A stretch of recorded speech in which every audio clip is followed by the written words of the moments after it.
Thank you very much for coming back to New Programs and Leaders. This is we're going to give you a lot of nuts and bolts as well as some innovations. This is more of a nuts and bolts talk. My name is Todd Berger. I'm the Residency Director at University of Texas at Austin. And I'm Ken Schmarnick. I'm the Assistant Program Director. And just to let you know, we don't, as a CME disclosure, we don't have any financial disclosures, and therefore, if you like to talk. And that's what it's really funny in my room. No audience there, it sounded really good. So what we're going to do is we're going to go through our yearly calendar of what we do, and this is just sort of a task list. It's going to vary a little by institution to institution, but that's good, I don't know. But at the same time, it'll give you a task list of what we do each month as a program director and the assistant program director, and give you kind of a rough idea of what happens because your job direction probably stays as well. So we're going to start in June, which is the first month on my page, so good job. Apparently. So we start with orientation, and that's where I review my talks for orientations and make sure I clear my calendar for all the welcome events we do for the year. We do our end of year meetings. I'm lucky enough to have three fantastic assistant program directors who are sitting here, so I have to say fantastic, because they are. And, they conduct all those semi-annual reviews, but we meet beforehand and go over some of the issues that the residents are having, get on the same page about the talking points for those meetings, and afterwards we debrief about them. Our clinical competency committee meets twice a year. I'm a member. I'm not allowed to be chair as a program director, so 3 APDs are each chair for their class and they present their classes. I review the data before they present that. We present to the CCC to make sure we agree on the issues, so we present to our CCC and set guidelines for CCC. I also conduct my exit interviews with graduates in June, and I give them career advice on what it's like to have the first year out, give them some boards prep advice, and I get feedback about the program as part of their exit interview. And in graduation, I write the speech, and I've learned over the years that the speech in the graduation ceremony is actually not for the graduates, it's for the graduates' families. So I make sure the speech is inclusive and acknowledging them, and they make sure they're successful. Okay, so for the APDs in June, clinical competency committee, each of us prepares our class to go before the CCC, and this is for promotion. So we're getting each resident's information on their competencies, their exam, all of their requirements to graduate, and presenting them to the committee, and then recommending that they be promoted or graduate. We are also doing graduation, so we're helping the residents. We really make the residents take on their own graduation, but we help them and support them in any way that they need. And then we also have orientation.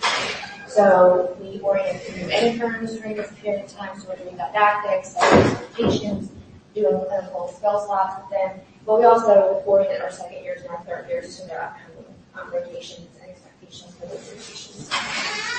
So July. This is a highly nuts and bolts talk on how you do your job, and the handout is more detailed on that, so I encourage you to look at them too, if you're just a short time frame. So in August, I'm going to mentor students really throughout the spring and summer very heavily. In August is when I'm going through their CVs, I'm editing their personal statements because medical students can't write anymore, English anyway. And I strategize with them on a number of programs they need to apply to based on their scores and their grades and things along those lines. This is usually when I focus writing my slows, so I have to solicit the evaluations for the rotation from the program director, and I try to have a deadline of September 14th because on September 15th, all of those medical students freak out simultaneously. It's not great. So this is where I start gathering my data for the accreditation data system. In August, right? July and August. Okay. That's all right. I'm going to just fill it on my slide deck. July. So that was August. So that's just we bring all the interns back into that's possible. Well, we bring all the interns back into the ED in July for the first month. We don't have any rotators, so I have to remind and refresh the faculty about the fact that all the residents are going to lose a year of experience in progressive responsibilities and help them in that way. Accreditation is a data system, so I've been gathering the hospital statistics and the faculty scholarship and resident scholarship information, which is very hard for them to gather for me. And also procedure logs and resuscitation logs, and that means that I have to send reminders to the residents about updating procedure logs, and I send them the dates if they've got the rare labs. Like I say, the last 3 years here are the dates for the correct labs, and then they copy this for procedure logs because they forget to do it in real time. And we begin our annual program evaluation process, so I begin to review data with the leadership team and prepare a report for the GME. We come up with the strengths and weaknesses of the program. We come up with actionable items. And we submit 3 to 5 of those actionable items to GME office. I pick items that are easily measured, and I also pick items that are obtainable. So I don't put my stretch goals on my sheet to the GME office because I don't need them to beat me up over it. But a year later that I didn't accomplish them, I put my obtainable goals on there and I keep the stretch goals in each column. And we look at our own internal end of the year program evaluation form, those ACGB surveys and training scores, and officer rotation evaluations. Okay, so for the APDs, we're reviewing our officer rotation evaluations, we're summarizing trends, and then we're updating the memorandum of agreement and sending that back to the rotation directors.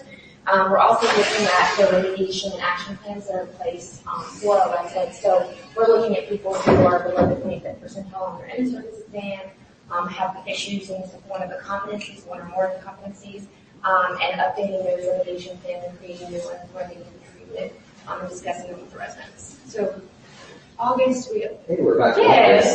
this is part with you guys now. Okay, so getting back to the accreditation system, I followed with the faculty who are delinquent in turning their scholarly activity, also cross-checking against PubMed to search each of their names, just found when they have common names, because somehow, I don't know how you forget that you got a publication or that you presented at work, but people forget, and it's not been dating my existence. Then I submitted to make sure it's submitted. I also, this is a good time for me to check in with all the interns, so I try to have wellness checks with all the interns and meet with them one-on-one, ask them if they're transitioning to residency, make sure their wellness score by balance is good, and they're off to a good start with some healthy habits, rather than just identify people who are early who might be in stress level. So for the APDs, I had something on the slide, but August is a good one. So this is when we should catch up for family. It's not vacation. That's right. Go on vacation. Okay, so September. Oh. All right, moving back. Everyone opens in September actually waits till October when their applications more complete screen, but I know a lot of you start screening your applications in September. So I communicate screening criteria with the leadership team who screens applications because they all have their own files. And I also touch base with my students who I'm mentoring, and I ask them how many interviews they're getting, and then I can adjust their strategy. So if they're not getting enough, I tell them apply more places. If they're getting too many, I tell them start turning the interviews down and open their program once again. Okay, so again, AROS opens and everybody has their own strategy. I don't look at it really until the end of September because the applications are incomplete. I kind of feel like it's a waste of time to go in when, there are slows that haven't come in. Their steps might not be in. So start reviewing end of September. I think it's better that way. We also have our resident retreat. It might be a different time frame for different programs, but we plan this retreat. We go out, spend a weekend with our residents doing team building, wellness exercises, and then we have our breakout session where we talk about goals for the upcoming year, things we can do better, and then leadership coming back and how that kind of action items that we can actually fix that are reasonable and the residents requested. And then October. October is when I begin my AROS review and earnest. Come on, we got lots of chairs. So I complete my screening. I compiled the invite list from everybody's file, as well as the second wave invite list because we use Interview Broker. I have no financial tip card, but we use Interview Broker. So in 2 days, I usually have all the clients in, and then I release the second wave to fill the slots again, and my wait list is released a week later. ASEP, if you're going to ASEP, whether you're presenting or chaperoning for residents, that's usually in October as well. All right, so for the APDs, again, we are doing our AROS reviews, and that's a pretty big job. We have to get our list down to 10% of applicant tile to give to Dr. Berger. I'm in charge, so I usually don't have a full 10%, give them extra applicants here, but this is a big job. It will take you a lot of time. So just prepare for that. And then ASEP, one of the teachers there is going to be really for their residents and make them sit down with us at the end of the day and talk about one thing that they learned so that we know that they've actually gone through the conference. And we also do the residency fair. November we get into interview season, so we're reviewing it. I review my talks, so I don't like to tell myself having given 12 times in a row a few months later, so I try to spice up my talk again. And we come to assist with managing our wait list of who comes off next and who manages those openings come up. And at the end of each interview day, we conduct a ranked list meeting with all the interviewees, and so I take a lot of notes from that meeting as well. So for the APDs, there are always 2 of us at interview days, so we end up doing roughly 8, he does all 12. And we're responsible for really reviewing the applicants in our pool before each interview day. We have a cheat sheet that Dr. Berger created for us 6 years ago that we still use. And we just use that to summarize each applicant because we represent that applicant to the whole group of interviewers when we're sitting down in our request meeting after each interview day. December interviews are continuing on, as well as our mid-year meetings happen at that time again. It's the same as our end-of-year meetings. and our growth and competency committee meets again. So same thing that we talked about before. So we'll go on into January. January interviews continue, and then we have a rank list meeting. So as I said, we set up the criteria for our rank list meeting. We send out the draft ahead of time so we can all make our notes, and then we have our 8-hour meeting with lots of donuts and chocolate. And then we, especially chocolate cookies, cookies too, campsite address. And then we review the rank list afterwards, and what we usually do is we submit it and certify it at that time, but we keep our eye out as more slows come in, and we send it out to the interview group to see if anyone wants to change your score. This is also a time, so we submit it certified. This is also a time when you need to remember to confirm your registration with the NRMP. That's due on January 31st. That needs to be in your calendar, or else it's huge oops. Including any kind of quota change that has to happen in January. Budget, so our institution keeps pushing this earlier and earlier. Right now, the budget process for us starts in January. So what we do is we go through our current budget and we look for additions, deletions, and reconciliations to our actual cost. Budgets by definition are always guesses, so it's we just reconcile that. And then our coordinator who is awesome, contacts all of our vendors to update us on increases in pricing. And then I go back and argue this prices back down again. The last thing is in-training examination. This is the month that you need to do your registration with ABM, so that also has to go on your calendar. Also, you'll have an in-training exam. So you need to have that on there to make sure that you register. Okay, so we have a couple more interview dates in early January that we're all getting a little bit tired, but we keep them and we keep going. And then we have a rank list meeting that Dr. Bird talked about, and we have tacos too, and lots of I don't coffee. say you talk about this. And it's an all-day thing we have for every applicant again and make sure that we got it right. Well, let's talk about Tuesday and Wednesday. All right, this is It's on Wednesday. Every day is taco day in Texas. So, moving on to February. Okay. February, so the budget process continues updating and reconciliating reconciliation of the budget, another word isn't a real word, and submitted to the institution. The in-training exams, so we do a lot of exam prep at our lectures with the residents in February, and then I have to remember to mark that day off with proctor of the examination, which was a spectacular way to spend my time.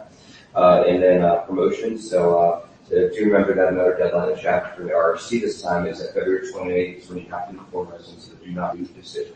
So this is when you sign up, not it's different, but do not promote decision. There's a lot more room for when you're going to keep a resident in the same year, have a repeat year. If you're going to sign just in their contract with the February 28th, and this is when I usually do my check-in meetings with my PGY2s, talking about career planning, and that's what I'm thinking about so I can get on board early as an entry for them.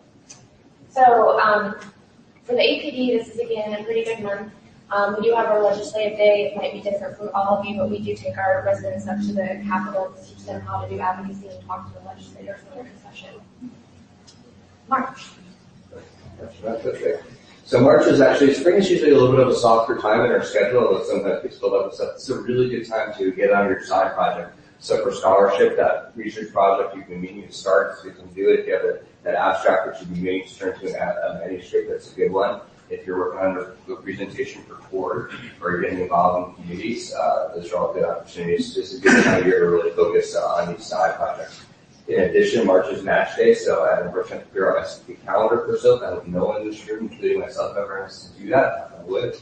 But at the same time, I figure out a calendar. And on match day, we get to post the results and get to call all the matched residents on that day. It's sort of a narrow window between when they find out where they matched and when you're way too inebriated to answer the phone. But that narrow window is really fun. It's one of my favorite days of the entire year. And then the coordinator starts the onboarding almost immediately. And that seems like a lot of time.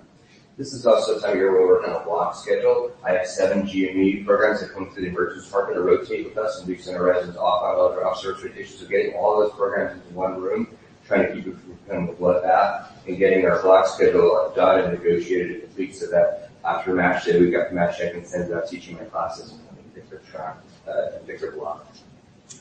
Okay, so match day for the APDs is a lot less stressful leading up to it, but we like to celebrate. You guys can go away for straight away. So I know, no, it's not ever. We also go to TSEP, so our regional meeting, and again, one of us goes to residency fair. Dr. Berger usually does residency fair there as well, and we chaperone residents and make sure they're not topic to make sure that they actually. Again, we do this for every conference. April. So April is another good month for this project that you can take on in the spring. as well as it's a good time of year for me to start conducting my faculty evaluations and gathering the data for that. It's a slower time for me as well as the fact that you're wrapping up 3 years projects. Go forward, presenting forward, or you have a committee. I'm going to make a little pitch for committees as an aside. If you want to be involved, all you have to do is look at the program, see something that looks interesting, show up, put your name on the sign-up sheet. When you get uploaded on your CV, you're part of that committee. So I'm now attract church from showing up to planning committee and doing things like that. So I strongly recommend 90% of life is just showing up, and it's really true in academic events. This is also the time that I work on our didactic curriculum. So we get our lecture schedule out in advance. And actually, even though it's on the slide, having that just released, I kind of wish I released it much earlier in the year because our lecture and small group curriculum is close to the time a lot of people have their summer vacation plans. So I'm getting a lot of requests back to switch and swap everything and make it a little insane. Except for that one person, a lot insane. But at the same time, if I had put this out in January, no one would have had their vacation plans yet, or February. And then they would have built their vacation plans on the lecture schedule they throw on the spot. So I'd actually built recommend that being made from. And apparently here's another pitch for court. Yep. So Come back now. It's coming back on the screen. there we go. All right. Can you make it go backwards because it seems to want to go forwards? So for April, for the APDs, we're doing rotation director meetings. So every year, we meet with all of the off-service rotation directors to make sure that the rotations are going well, to find out what might be done better. And we bring the evaluations with us so we can tell the residents think. We get the feedback, and then we update the leadership and work on the things that need work. And then court, hopefully you're getting to come to court and the program director brings you along so you can get a national things done. May is a continuing month for your side projects, and if you're going to SAM to present or a chapter on residence, it's good as well. Okay, so more rotation director meetings. I have 6. I think the other 8, Dr. Welch has more because the interns are off service a lot. Dr. Watson has 2, so continuing to do those. We have our end of year meetings with the residents, so our city annual reviews with core competencies to make sure that they're doing well, they're keeping up with their assignments and checking in on their wellness. We also go to SAM with our second years and do the same chapter that in the residency fair. Yeah, so last 3 slides. Some of the things we have a more ongoing, for example, weekly. I review every faculty evaluation of a resident, and I read them and assign them and I post them. I know what's going on with the residents. Twice a month we conduct a residency leadership meeting. I usually go with a very short agenda. I think no way this is going to work out. We always manage to go 2 hours. There's just always issues. You need to have that continuous communication. Twice a month is a good amount of communication that we have with the residents and leadership team, including the chief residents. So monthly, we're doing curriculum review and prep, prepping for the skills labs, making sure the rooms are done, making sure the equipment's there, that the people that need to come are showing up. Quarterly, we go over remediation plans and make sure that they still fit the situation that each resident is in. And then semi-annually, we do evaluate resident progress in our semi-annual meetings. So you can see there's some busy stress months here. When your schedule is really crazy and knowing when these happen reliably so you can plan around them. And I'll talk to you about some strategies we have a lot of time to plan around. But our recruitment season really starts the ERA season in earnest and October runs through January. So it's 4 months are very busy. And June is our promotions month where we're orienting or promoting or graduating each class and we actually have a full class of residents. So part of our talk was to actually, one of the objectives on this talk was to talk about how we balance our work life and our professional life. And as you can see from this image, I am not really a good example of this. I'm more of a warning to you guys. But I'll tell you what I try to do in theory. I'm going to emphasize the try here, and hopefully I'll stay with my actual sentences this time. So the first thing is I keep and share a calendar online with my spouse, with my wife. And I recommend you do the same thing. Now, the online calendar is great because if I print it out, I have to print it out every hour. That's all often someone else asks me for a meeting. At the same time, my wife doesn't always like to go online and check my calendar, so you have to figure out what works for your relationship. Block out time with your family. For example, if you're working the weekend, if you think working Saturday and Sunday, you should block out Monday and Tuesday as your fake weekend, or Friday and Monday, however you can do that, since you're with your family. Optimize your schedule with your chair. This thing where you get a relationship with your chair is important. So, for example, do you really need to be working night shifts as the program director anymore? We have plenty of doctors who are awesome working night shifts. They need one more soldier. For me, it's more valuable for me to be awake, meeting with residents and mentoring them, maintaining their files, building budgets, having committee meetings with other departments, negotiating with the dean, than to be post nights in my own bed, not knowing if it's day or night, sleeping in a 12-hour urine. Just more helpful than that was part of my negotiation for taking the job. I think one time it didn't work at all. So for me, it was really valuable, and they saw that value too. So I worked nights for 6 years. The interview months are very heavy. That 4-month period is really crazy. So what I do with the other 8 months a year, I work an extra shift over my goal, my target, and then I have 8 shifts in the bank. So for those 4 months, I take those 2 shifts back off of my schedule. Because interview season is actually 20 hours a week out of my house and away from my family. So that buys some of that time down back in banking. So if you look back, it's big enough to buy something for us down on your schedule. That was a really great strategy to get a few months worth. And I just have to have a little bit of financial constraint about that extra money in the bank and not spending. Making yourself present for your family is really important. Scheduling activities on the weekends, so you can't just say, I'm gonna catch up on sleep and then we'll see what happens. If you're looking at the weather forecast, it's gonna be nice this weekend. Maybe we'll go hiking with the boys, maybe we'll play soccer in front lawn Saturday morning. Write that into your calendar and commit to it, because otherwise it's never gonna happen. So you have to schedule it. That's where your schedule is really important. On days off, check your email once when you get up and once when you go to bed, and that's it. Put the phone away, not out of any other time, especially at the meal times. You also don't need email notifications. I get 500 emails a week. I don't need that kind of thing pinging at me all the time. I check my email frequently enough that I don't need that. My residents, in fact, know how to get me quickly. My phone's never actually off, so they can call me anytime. They know an email will get answered quickly, even though it might not be in real time. Date nights are days, at least once a month. So if I happen to have a Monday off because I work the weekend and my wife's off, we might go out to lunch. We might go downtown to the Hyatt and downtown to the skyscraper to Austin. But we make sure we plan that at least once a month. When I go on vacation, these guys never believe me when I said the person went on vacation, this phone I turned off. And I don't turn it off in the airport in Austin. I turn it back on when I get back to the airport in Austin. If we need a map because we're lost in the rental car, I have my wife use her phone, so I turn it on, I see that inbox, vacation's eventually over, and I open that rest of the car. That's the only time your phone will be completely off. I'm unreachable by all technology that matter aliens. Your family, this is an important message, your family will not get the majority of the time. But that message is loud and clear through your actions that they are not as important as your work. So you need to counter that actively every day, by communicating every way you can, every day, without exception, that they're the most important thing in your lives, because your actions will echo that. So you need to be very present of that, very present of that message that you're doing and say it every day. And the last piece of wisdom I can tell you is that every day I feel like I'm a B- employee and I'm a B- dad and B- husband. The good perspective I have on that is that shitty parents don't feel that way.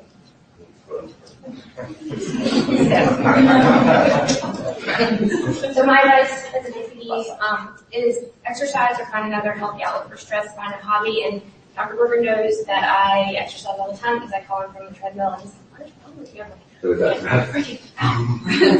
but it really is important. Don't let tasks pile up. Try to complete them and get it off your plate ASAP. My to-do list is always 10 million things long, and I'm always checking things off, and then something else pops up, so just get it done. Don't procrastinate. Again, coordinate calendars with your spouse, family, and sitters using an online calendar. My babysitters can see where I am. I can see where my husband is. It's just really important. We have a rule. If it's not on the calendar, it doesn't exist. And, as an example, I'm conference boss here, so I'm working in the morning at our APD meeting, leadership. I'm doing mock reports for Dr. Welch here. This is my babysitter. That's my husband's workout. I'm not kidding. Like, if it's not there, it's not happening. And, right. So that was just a half day screenshot. There's much more later.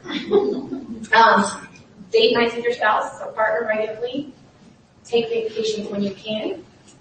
And develop a support network around you, especially if you're like me and you live in Austin, Texas, and your whole family's in West Virginia. So that can be friends, babysitters, colleagues, whatever it takes to have people around you who can help out in a pinch, because your kids will get a fever and you will have to be conference boss and you won't be able to leave. So those are my pieces of advice. So thank you for coming. Yeah, handouts on the web, my email is tberger, tbdr@cbs.org.